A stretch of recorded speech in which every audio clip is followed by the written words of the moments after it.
चर्चा ये है कि जिस प्रदेश में एक योगी मुख्यमंत्री के रूप में बैठा हो, उस प्रदेश में मंदिर, कॉरिडोर, शंकराचार्य और जो भी सनातनी परंपरा के लोग हैं उनका पुलिसिया उत्पीड़न जो हो रहा है, इस पर लेकर एक आम चर्चा लोगों के बीच में चल रही है।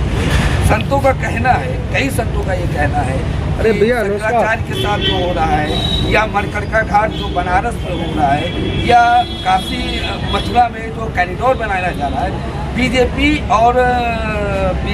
सरकार में योगी के रूप में मुख्यमंत्री में बैठे लोग कॉरपोरेट के लिए इस तरह का काम करते हैं। हमारे साथ भी एक संत है, एक महात्मा है, मैं उनसे जानूंगा, नाम उनका भानु है, मैं उनसे जानूंगा कि इस समय जो सरकार की गतिविधियाँ चल रही हैं, जिस तरह सनातन पर लगातार हमले हो रहे हैं, एक योगी मुख्यमंत्री से आप इस तरह की उम्मीद क्या कभी करते थे?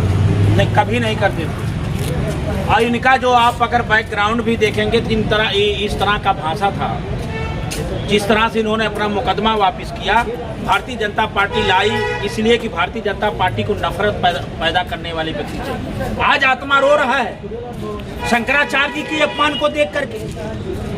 हमारे हर एक करोड़ों सनातनी रो रहे हैं। माघ मेला संतों का मेला है, माघ मेला शंकराचार्य उसकी शोभा बढ़ाते हैं, उनके मात्रा आशीर्वाद, उनका ही दर्शन से आशीर्वाद होता है, और इन्हीं के अधिकारी उनके अखाड़े से सम्मान के साथ ले जाते हैं और संगम घाट पे अपमान करने का काम करते हैं। उनके छोटे छोटे शिष्यों को चोटियां, लातों घूसों से नंगा करके मारने का काम करते हैं और ला के अकेले छोड़ देते हैं। और जब छोड़ देते हैं, जब ये चर्चा का विषय हो जाता है, तब कहते हैं कि ये शंकराचार्य ही नहीं। यह तो इतना छल तो कालनेमी भी नहीं किया होगा, रावण भी नहीं किया होगा, औरंगजेब के समय में नहीं हुआ होगा, और बाबर के समय में भी नहीं हुआ होगा। ये लोग कहते हैं हिंदू खतरे में, सनातन खतरे में है, और ये लोग कहते हैं कि मानवता खतरे में है।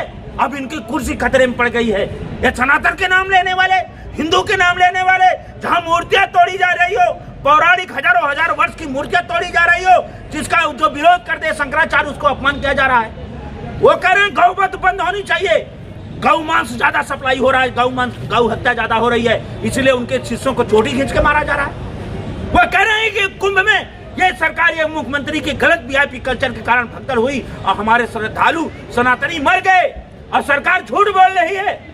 32 लोग नहीं मरे हैं, संख्या ज्यादा है, इसलिए उनका अपमान किया जा रहा है। जहां सत्य को दबा दिया जाए, जहां सत्य को कुचलने की कोशिश किया जाए, जहां सत्यवादी को व्यक्ति को ऊपर आरोप लगाया जाए, उसको अपमान किया जाए, वो उसके आंखों से आंसू बरसे, यहाँ सनातन मजबूत होगा, यहाँ मानवता सर्वसार हो रहा है। मुसलमान भी आज इस बात को कहने के लिए तैयार है, क्योंकि सबका मालिक एक होता है, मार्ग अलग है, रास्ते एक हैं, नदियां एक, घाट बहुतेरा, कहें कबीर समझ के फेरा। वो इसी में सबको संगम, सबका मालिक एक है।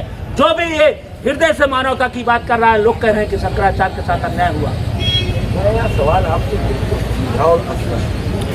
एक है, योगी मुख्यमंत्री, आप कह रहे हैं कि उनके बाद सनातन का अपमान हो रहा है, मारे जा रहे हैं, पीटे जा रहे हैं, शंकराचार्य के साथ। मेरा सवाल ये कि आखिर योगी आदित्यनाथ इस चीज़ को क्यों कर रहे हैं, इसके पीछे मंशा क्या है? वो भी सनातन में एक मठ के पीठाधीश्वर है, फिर एक पीठाधीश्वर, एक मठाधीश्वर होने के बाद अगर इस तरह उनके राज में हो रहा है, तो इसको आप किस तरह देखा, क्या रीजन हो सकता है, क्यों योगी आदित्यनाथ इस तरह का कृत्य कर रहे हैं, या क्यों इस तरह उनके नेतृत्व में उनका प्रशासन एक शंकराचार्य और एक जो ब्राह्मण है उसकी पिटाई कर रहा है? ये देखिए, मैं बता दूं, आप जो कह रहे हैं, जब दिन जाने के आते हैं, अत्यंत आयु रह जाती है, तो बुद्ध नियत उल्टी होकर अहंकार के जल में बह जाती है। पहली बात, आप योगी, जब वो अगर मुख्यमंत्री नहीं रहते तब वो योगी रहते। एक बार संकल्प लिया उन्होंने योगी का, और दूसरा संकल्प लिया इन्होंने मुख्यमंत्री का, तो आप उनको योगी कैसे कहेंगे? मुख्यमंत्री कहिए, मुख्यमंत्री कहिए। उनका ये तानाशाह है, उनका ये तानाशाह, ये अहंकार सरकार का कहा जाएगा। इसलिए ये कहा जाएगा कि ये डबल इंजन टकरा रहा है भारतीय जनता पार्टी में। जब मनुष्य की बुद्धि हल ली जाती है, वीआईपी कल्चर उसके अंदर आ जाता है, तो इस तरह का रवैया करता है। मैंने आपसे कहा न कि सत्य बोलने वाला व्यक्ति सरकार को पसंद नहीं है।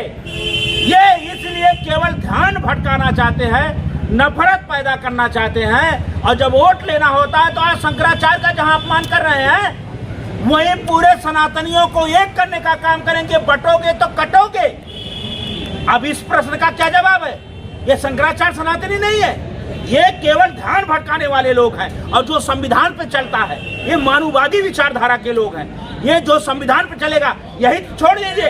ये जब मुख्यमंत्री बने थे तभी इनका आचरण आया था। अखिलेश यादव मुख्यमंत्री थे, वो कुर्सी छोड़े गंगा जल से धुला दिए। अखिलेश यादव हिंदू नहीं है, सनातनी नहीं है, वो गौरी शंकर मंदिर में जाते हैं, गंगा जल से धुला देते हैं। तो ये योगी बाबा सरकार की और ये भाजपा सरकार का तानाशाह है। इसके पीछे कारण है कि ये लोग पूंजीपतियों से मिले हुए हैं। इन लोगों को पूंजीपति चाहिए, इन लोगों को सुरक्षा माल मलाई चाहिए। जनता और सनातनियों से कोई मतलब नहीं है।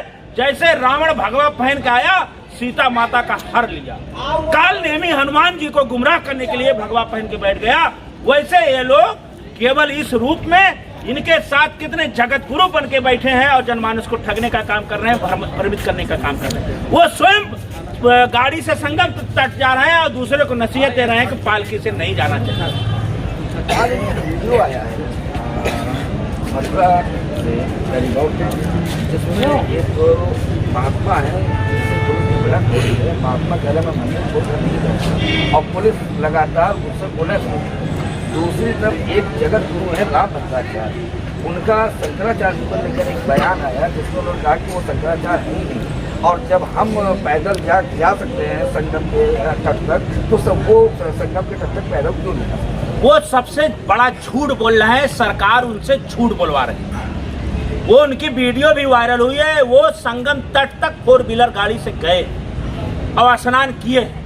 वो कहाँ जगत गुरु हो गए? वो स्वयं जगत गुरु हैं, अपने को जगत गुरु कहते हैं। और उनके मुंह से निकलता है मरे मुलायम काशी राम, प्रेम से बोलो जय श्री राम।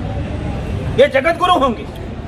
वृक्ष न कबहू फल भके, नदी न संचय नीर, पर मारत के कारण साधु धरा शरीर। जिनके अंदर निर्मलता ना हो, जिनके अंदर मानवता ना हो, जिनके अंदर इंसानियत ना हो, जो जीवों से प्रेम ना करे, जो चाटुकारिता की बात करे, वो संत नहीं हो सकता। वो जगत गुरु तो बहुत बड़ी बात है। शंकराचार्य जी का प्रमाण मांग रहे हैं। शंकराचार्य जी के अपमान पे उनको घेरना चाहिए, सत्य बात आवाज उठाना चाहिए।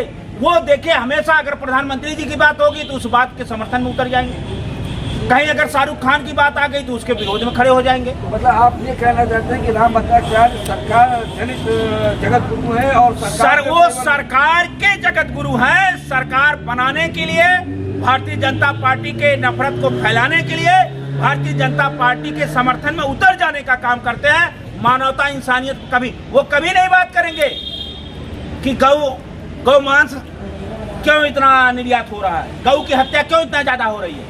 वो कभी नहीं बात करेंगे कि बीफ कंपनी, मांस काटने वाली कंपनी बेचने वाले से भारतीय जनता पार्टी ने चंदा क्यों ले लिया। वो कभी बात नहीं करेंगे पीएम केयर फंड कहाँ चला गया। वो कभी नहीं बात करेंगे उत्तर प्रदेश में 23-24 पेपर लीक हो गया और लाखों नौजवान आत्महत्या करके मर गए, किसान मर रहे हैं, बेरोजगारी चरम सीमा पे है, दलितों के नाम पे, पिछड़ों के नाम पे कहीं बुलडोजर चलता है।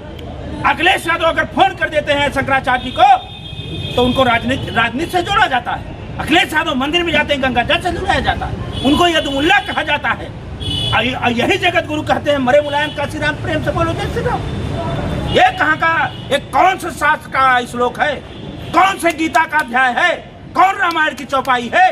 उसी रामचरितमानस में लिखा गया है, नोय निवृत पात्र विश्वासा, निर्मल मन हीर निज दासा। जिसका मन निर्मल नहीं हो उसे प्रभु नहीं मिल सकते। तो आज ये केवल मुद्दा भटकाया जा रहा है। और आपका प्रश्न जो था कि ऐसा क्यों कर रही है सरकार, तानाशाह में मदमस्त है। कुछ लोग जब कुर्सी पर बैठते हैं तो अहंकार में आ जाते हैं कि अब कभी जाएंगे नहीं। सरकारें आती और जाती रहती है। और ये जो शंकराचार्य जी के साथ हुआ, जो उत्तर प्रदेश के पिछड़े दलितों के साथ हो रहा है, और इसका पर्दाफाश हो चुका है। जनता एक एक सनातनी खड़ा होकर के अब पीडीए के साथ हो जाएगा, अखिलेश यादव को मुख्यमंत्री बना देगा। इसका माई का लाल को रोक नहीं पाएगा। इसका प्रमाण है ये लोग अयोध्या हार गए, लोकसभा में अयोध्या हार गए और वहां से अवधेश पासी जीत गए। तो ये चुनाव के लिए ये लोग करते हैं। ये राम का नाम लेते हैं चुनाव के लिए, ब्राह्मण का नाम लेते हैं चुनाव के लिए, मंदिर का नाम लेते हैं चुनाव के लिए, राष्ट्र का नाम लेते हैं केवल वोट के लिए। और काम के लिए अगर कोई काम की बात करता है तो उसका नाम उत्तर प्रदेश में है अखिलेश यादव। जो कहते हैं लैपटॉप देंगे, कन्या विद्याधन देंगे, बेरोजगारी भत्ता, Ekana stadium, Agra expressway, 100 number दिए, एम्बुलेंस दिए, तमाम योजनाओं से उत्तर प्रदेश को एकदम विकास के मार्ग पे गए हैं। तो राजनीति करने वाला नेता ऐसा होना चाहिए। ऐसे हमारे लाखों संतों का आशीर्वाद अखिलेश यादव जी के साथ है, उनको मुख्यमंत्री बनने से कोई रोक नहीं पाएगा।